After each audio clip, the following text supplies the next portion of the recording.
aku nahan sakit kram gitu, dan darah tuh keluar terus-terusan kayak mens aja gitu, tapi ini lebih sakit dari mens. Dan waktu itu aku lagi jongkok buka laptop jam 9, tepat jam 9.35 malam, lalu keluar sendiri kayak keluar apa gitu, kok gede ya keluarnya. Terus aku masih nahan nyeri itu tuh, sakit banget, sakitnya sampai aku jongkok gitu. Ternyata keluar sendiri, dan pas dilihat di WC itu kantong janinnya. Nanti aku kasih lihat fotonya ya. Dan itu yang aku panggil suami aku, dan ternyata suami aku melihat sampai dia bisa berkata-kata. Dan aku waktu itu nggak nangis, aku masih kuat. Dan aku panggil mama aku kan, karena rumahnya sebelahan sama rumah aku. Jadi aku minta tolong suami aku buat panggil mama aku. Waktu itu mama aku datang, ternyata kantongin katanya. Lalu dikantongin, untungnya ada kantong obat, jadi langsung dikantongin. Dan aku bersih-bersih lagi, aku pakai pembalut lagi yang baru. Terus aku tiduran di kamar, dan suami aku menyarankan untuk mengompres perut aku pakai botol yang isinya air panas. Lalu aku mengiyakan dan mengompres perut aku. Waktu itu perutku rasanya sakit banget, jam 10 malam. Sakitnya sakit banget, kayak sakit mens, tapi ini lebih sakit dari yang pas sebelum keluar yang kantong itu. Ini lebih sakit kata aku. Sampai aku berdoa, ya udah gitu, sampai istighfar Allah Akbar kayak gitu, sampai akhirnya keluar sendiri. Dan ini rasanya gede banget keluarnya.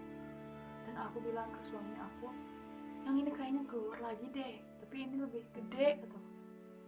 Terus aku ke WC lagi kan, pas dilihat ternyata iya gede banget.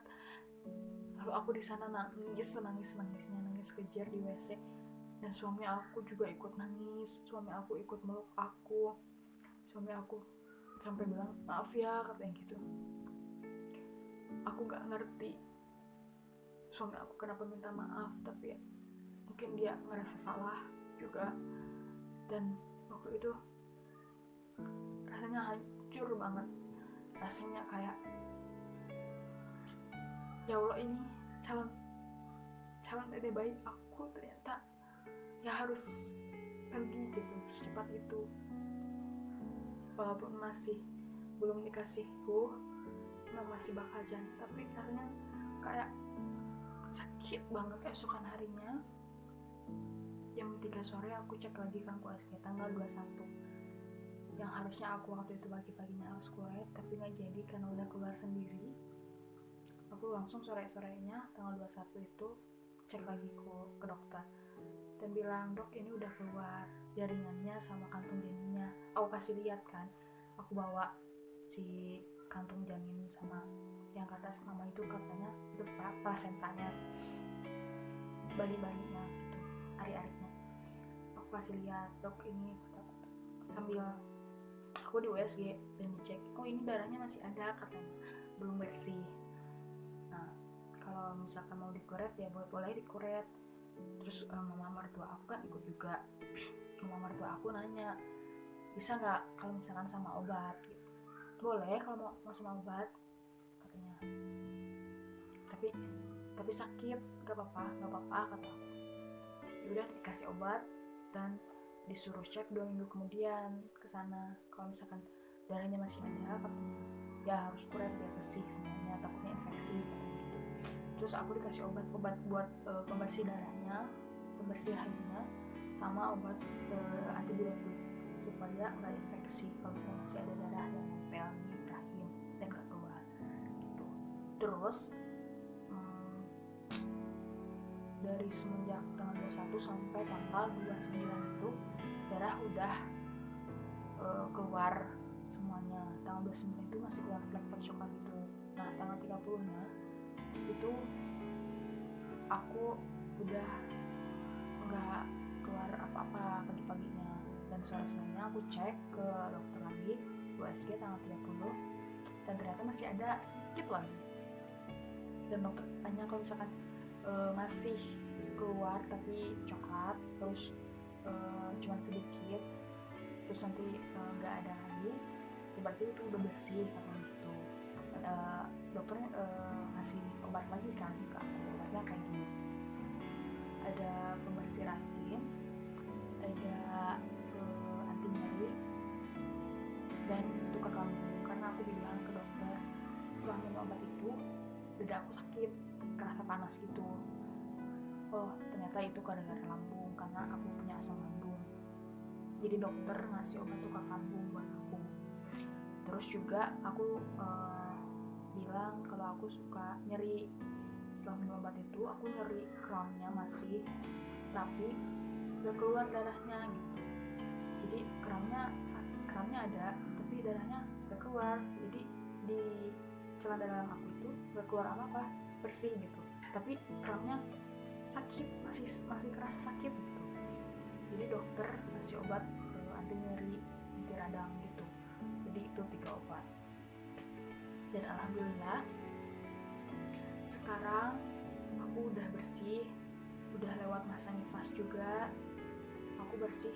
Aku lewat masa nifas itu tanggal 4 Oktober. Ini sekarang udah bersih gitu. Tapi awal-awal setelah saya masa nifas itu masih kerasa sakit sih, masih kerasa nyut-nyutan gitu sedikit, karena memang masih ini kan di dalam rahim aku masih, kalau kata mama aku masih kayak pemulihan gitulah gitu. Dan aku juga lihat di internet katanya itu normal gitu kalau masih kerasa sakit. Aku udah baik-baik aja, alhamdulillah. Terima kasih banyak doanya teman-teman yang kemarin udah ngasih doa, dan sekarang juga masih banyak banget yang komen, yang ngirim doa gitu di Instagram aku, di video aku yang keguguran itu.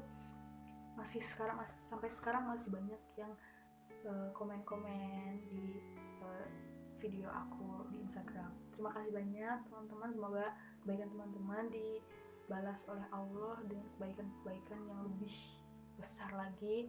Semoga kalian semua sehat semuanya.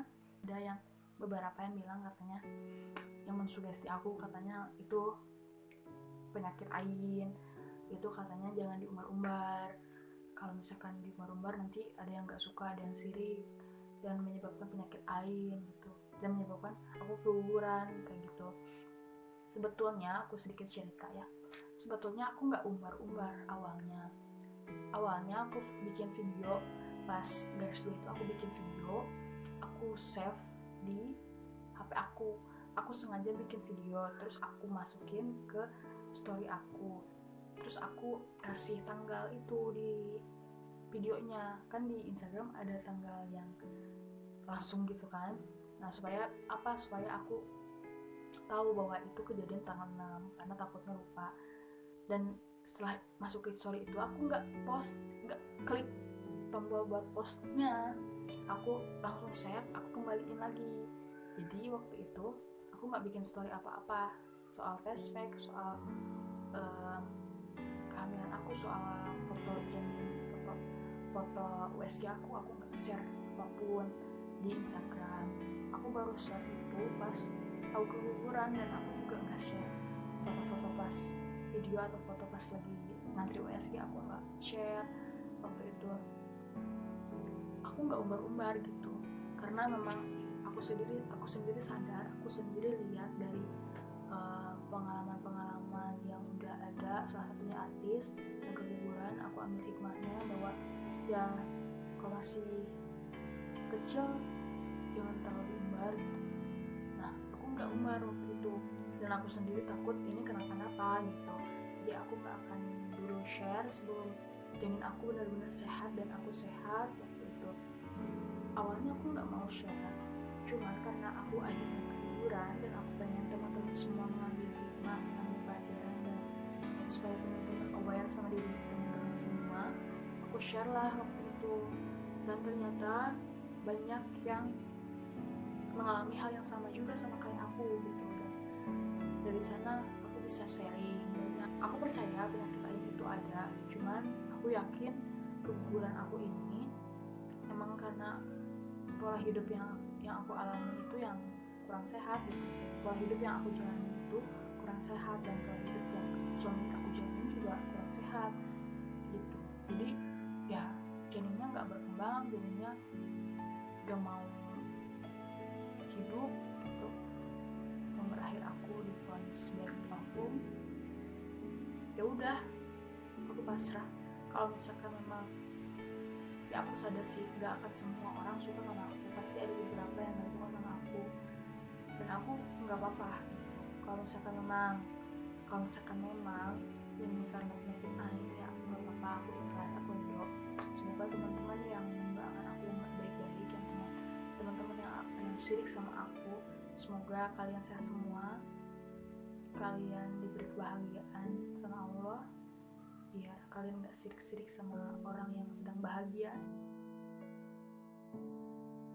Yang pertama itu awalnya sebelum keluar flag itu aku ngalamin pegel-pegel pinggang gitu, ngilu gitu. Aku kira ya ini memang efek hamil aja gitu, karena kan aku sering baca-baca juga efek hamil tuh pasti badan pegel-pegel kayak gitu. Dan rasanya tuh pinggang sakit banget gitu, pegel sampai aku berkali-kali minta ke suami supaya pijitin aku pelan-pelan di pinggang aku. Aku nggak ngeh itu awalnya gejala keguguran. Terus waktu itu rasa mual aku berhenti di usia 6 minggu kandungan. Sebelumnya di usia 4 minggu sampai 5 minggu itu aku ngerasain mual sampai muntah juga. Tapi pas usia 6 minggu sampai usia 9 minggu itu aku gak ngerasain mual apa-apa. Sempet aneh sih, aku bilang ke mama, kok aku gak mual ya? Tapi mama bilang harusnya bersyukur katanya, banyak orang yang pengen gak mual gitu. Tapi aku sebenarnya pengen ngerasain mual, karena rasanya bahagia banget gitu. Kalau misalkan lagi hamil ngerasain mual itu aku seneng banget. Tapi waktu itu aku gak ngerasain mual apa-apa, dan dari sana aku mulai aneh gitu. Dan aku tahu itu salah satunya gejala keguguran itu karena itu hormon HCG-nya itu menurun, jadi nggak mual muntah gitu. Terus gejala yang aku alami itu pusing. Aku sempat pusing banget waktu itu, nggak tahu kenapa pusing banget sampai berhari-hari. Berapa hari? 3 hari. Aku mikirnya itu mungkin karena aku kebanyakan begadang, terus tidurnya siang gitu. Jadi kalau kata suami aku, ya mungkin karena kamu begadang sama tidurnya siang terus gitu. Terus tapi aneh kok berhari-hari kataku gitu kan. Terus aku sempat minum obat juga, paracetamol yang aman buat ibu hamil. Sebetulnya niat aku bikin video ini supaya teman-teman bisa ngambil pelajaran dari yang aku alami, dan aku juga mengambil hikmah dari kejadian ini, bahwa ternyata dugaan aku tentang tubuhku yang tidak sehat ini terpatahkan oleh kehamilanku yang kemarin gitu. Jadi setidaknya aku tahu, suami tahu bahwa kita berdua sama-sama subur dan bisa memiliki anak. Dan mungkin kedepannya aku harus mempersiapkan diri supaya aku bisa siap jadi orang tua, mulai dari kehidupan rumah tangga aku, finansial aku, rohani aku. Pokoknya aku harus siap lahir batin sebelum aku punya anak gitu. Dan mudah-mudahan almarhum jabang bayi aku bisa jadi syafaat buat aku di akhirat kelak dan suami, karena bayi janin yang di bawah 4 bulan itu masih belum dikasih ruh kan. sayang, ya udah keluar tuh, udah gak ada kantongnya. Ini rahim teteh, itu masih ada sisa sayang yang putih-putih ini. Ini masih bersihin pak teh, takutnya infeksi atau perdarahan terus nih. Tuh, belum bersih, tinggal sisa-sisanya lah ini tuh. Mau pakai obat dulu boleh, tapi nanti minggu depan kontrol ya. Kalau masih tetap kayak gini berarti lah. Jadi si kantung sama si jaringannya itu aku kantongin, terus aku kubur. Nggak aku kasih nama karena memang katanya bakal janin yang usianya di bawah 4 bulan itu kalau meninggal, kalau keguguran, nggak usah pakai nama, udah cukup dikubur aja. Dikuburnya pun nggak usah di kuburan yang umum gitu, dimana aja gitu, kuburnya di tanah dimana aja gitu. Nah, dikuburnya itu di dapur aku. Kebetulan dapur aku belum direnov, jadi permukaannya masih tanah gitu kan. Nah, dikuburlah di dapur aku nih, ini bapaknya. Sana setiap aku ke dapur ya suka keinget aja gitu, suka sedih. Untuk sekarang mungkin aku mohon ke Allah supaya aku disehatkan selalu, dan aku juga kuat sih, aku sadar, aku tegar karena berkat dukungan kalian semua yang komen di Instagram aku, yang nge-DM aku bilang sama kak kayak aku juga hamil BO 2 tahun yang lalu, sama kak kayak aku juga hamil BO sebulan yang lalu, dan yang lain-lain. Terus ada juga yang hamil ektopik yang kayak gitu. Itu yang membuat aku merasa lebih bersyukur, merasa tegar, dan merasa aku gak sendirian loh kayak gini gitu. Dan ada juga yang komen katanya belum dikasih anak juga udah 4 tahun, belum dikasih mantangan juga. Dari sana aku bersyukur ada yang lebih dari aku ternyata gitu. Dan aku tegar karena dukungan kalian. Semoga Allah memberi kebahagiaan untuk kalian semua dan kesehatan untuk keluarga kalian semua. Terima kasih ya. Mungkin cukup sekian cerita kehamilan dan keguguranku. Mudah-mudahan cerita ini bisa jadi informasi yang bermanfaat untuk kalian semua, bisa kalian ambil hikmahnya, dan selalu jaga pola hidup yang sehat. Dan jangan lupa pastikan kalian sudah mensubscribe channel YouTube aku ini. Terima kasih.